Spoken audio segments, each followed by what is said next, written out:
Bago pa sumikat ang araw sa umaga, ang tawag mo, Panginoon, ng kanilang sinunod.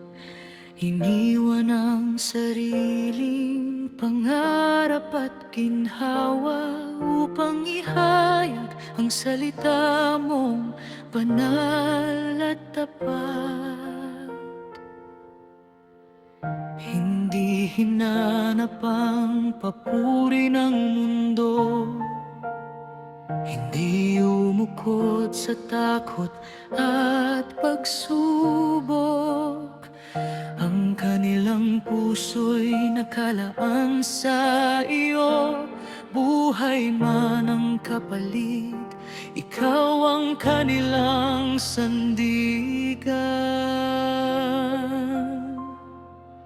Kapag ang tinig nila'y kinukutya, kapag ang katotohanan ay tinatanggihan, mas lalo silang tumitindig sa iyo, dahil ang iyong salita kailan may di maglalaho.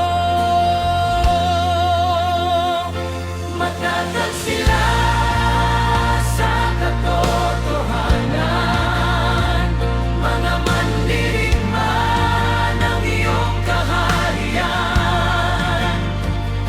Bitbit ang liwanag sa gitna ng dilim, hindi urong, hindi bibitaw kailanman.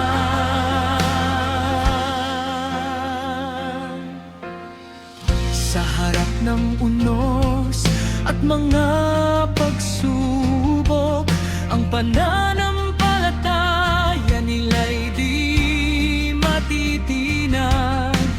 Tulad ng hukbong nakatayo sa trono mo, ipaglalaban ang iyong pangalan magpakailanman. Maraming tinig ang sumubok magpahina, maraming salita ang nagbigay ng sugat, ngunit ang kanilang tuhod ay umuyukol lamang sa harapan mo, O Diyos na makapangyarihan.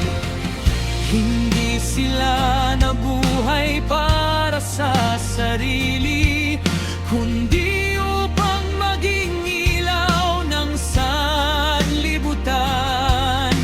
Ang bawat hakbang, bawat luha at sakripisyo ay alay sa iyong dakilang kaharian.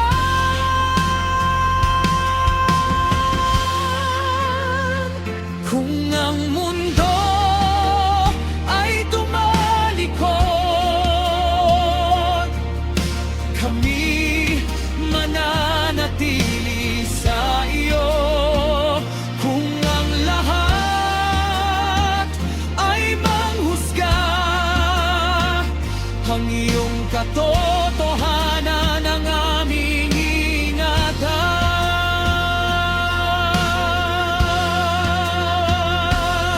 Palakasin mo ang iyong mga lingkod, puspusin mo sila ng iyong espiritu,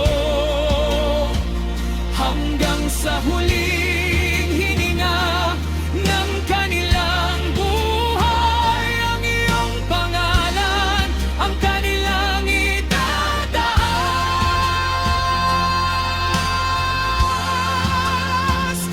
Matataas sila sa katotohanan,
suko, Panginoon. Ang buhay namin ay sa iyo lamang, ang katotohanan mo ang aming sandata at ang iyong pangalan ang aming tagumpay.